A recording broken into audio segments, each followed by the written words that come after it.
안녕하세요. DA 성형외과 이정민 원장입니다. 제 화면이 이렇게 띄어진 건 처음이에요. 남자 눈 성형에 대해서 맞아요. 제가 비절개 눈매 교정을 했거든요. 그래가지고 굉장히 아직까지 유지가 잘 되고 있어요. 저희가 쌍꺼풀을 만들기 좋은 거든요.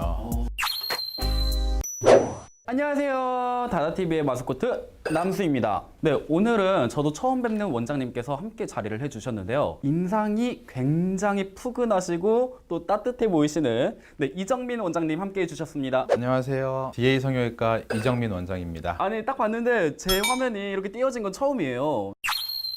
오늘은 남자 눈 성형에 대해서 특히 이제 비절개 눈매 교정에 대해서 이야기를 해볼까 해서 이 자료를 준비해봤어요. 맞아요. 제가 비절개 눈매 교정을 했거든요. 그래가지고 주변 사람들이 저보고 굉장히 잘 됐다고 메시지도 많이 주고 또 저한테 말로도 직접 이렇게 많이 해주거든요. 그래서 저도 사실 눈에 대한 자부심이 꽤 있는데 눈매 교정 편이라고 하니까 오늘은 좀 눈을 자신 있게 뜰 수 있을 것 같아요. 네, 맞아요. 아주 자연스럽게 잘 된 케이스인 것 같고요. 남수 씨는 그러면 수술을 결정할 때 어떤 점을 개선하고 싶어서 이제 수술을 하시게 되었나요? 저 같은 경우에는 좀 졸려 보이는 눈이랑 짝눈이 심했어요. 그 외에는 좀 잘생겨지고 싶어가지고 좀 욕심도 같이 담겨져 있었어요. 이 수술 전 사진이에요. 그래서 눈을 보면은 쌍꺼풀이 이제 거의 보이지 않는 상태고요. 눈꺼풀에 주름이 없다 보니까 특히 앞부분이 덮쳐서 눈을 좀 답답하게 만들어주는 상태였고, 그러니까 몽고주름이라고 부르는 그 부분이 제일 앞쪽을 같이 가리고 있어요. 맞아요. 눈동자가 이제 전후를 보시면 눈동자가 노출되는 정도가 많이 달라요.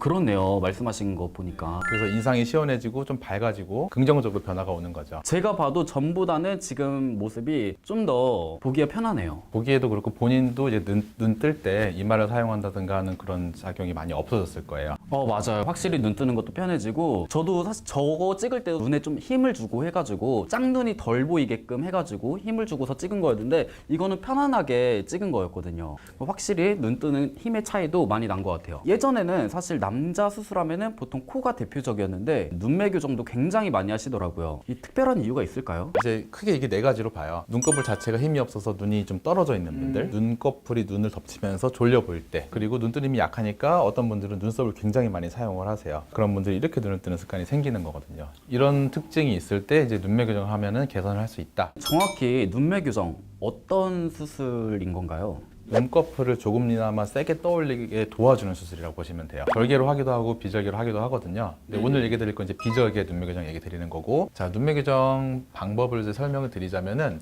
이분 눈에다가 어느 정도 선을 잡아주면 예쁘게 되겠다 하는 선을 먼저 디자인을 해요. 그 디자인에다가 구멍만 살짝 뚫어서 흠만 내고 수술을 하는 거예요. 그래서 비절개라고 부르는 거고요. 구멍이요? 살짝 구멍을 내요. 열어놓은 구멍으로 이제 실과 바늘을 집어넣어서 묶어주는 작용을 하는 게 이제 매몰 쌍꺼풀이라고 보시면 되고요. 매몰 쌍꺼풀을 하면서 보통 같이 하는데 수직으로 몇 번 이렇게 묶어주는 것만으로 눈이 약간 세게 떠지게 돼요. 그래서 수술하고 나면 쌍꺼풀도 얇게 만들어지고 눈도 좀 더 크게 떠지게 교정을 해주는 거죠. 눈의 크기는 얼만큼 차이가 날까요, 보통? 많이 올려야 될 분들한테는 또 다른 방식을 사용하기도 하는데 보통은 한 1, 2mm 정도라고 얘기를 드려요. 아무래도 비절개다 보니까 엄청 크게 올라간다고 보기는 힘들고요. 그래서 눈을 뜨는 힘이 그렇게 많이 떨어지지 않는 분들한테 일반적으로 하죠. 아무래도 좀 자연스럽게 변하는 수술이다 보니까 많은 눈 크기보다는 자연스러운 크기의 변화가 있겠네요. 네. 비절개 수술이 되는 분이 있고 안 되는 분이 있다고 들었어요. 그렇죠. 사실인가요? 네, 사실이고요. 못할 뿐이라고 딱 선을 그을 수는 없지만 피부가 두꺼워서 매몰 쌍꺼풀을 잡았을 때 유지가 안 될 것 같은 분들, 두 번째는 피부 늘어짐이 너무 심해서 피부를 결국은 잘라야 되겠다 싶은 분들은 이제 비절개를 할 수가 없어요.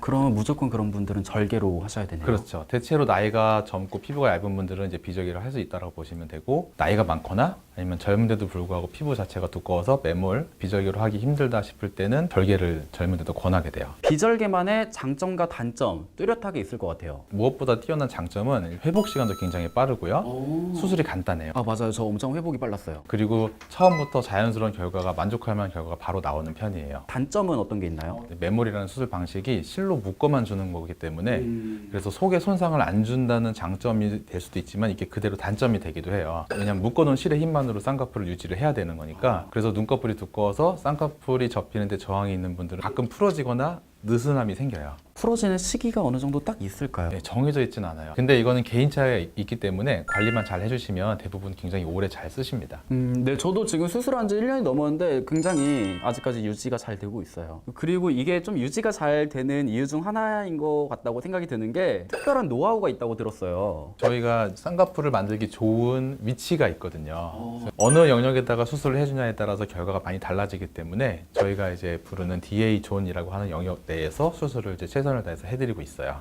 그래도 아무래도 이 영상을 보시는 분들께서 따로 뭐 주의할 사항이 있을까요? 스스로 이렇게 생각하시기에 내가 안검하수가 있다 그렇게 생각이 드셔도 가급적 이제 병원을 내원해 주셔서 이제 전문의 진단을 받아보시고 눈매 교정이 필요한지 쌍꺼풀만 하면 될지 아니면 이제 비절개와 비절개 중에서 어떤 방식으로 해야 최적의 결과를 나타낼 수 있을지를 같이 고민해 보시는 게 되게 중요하다고 생각합니다.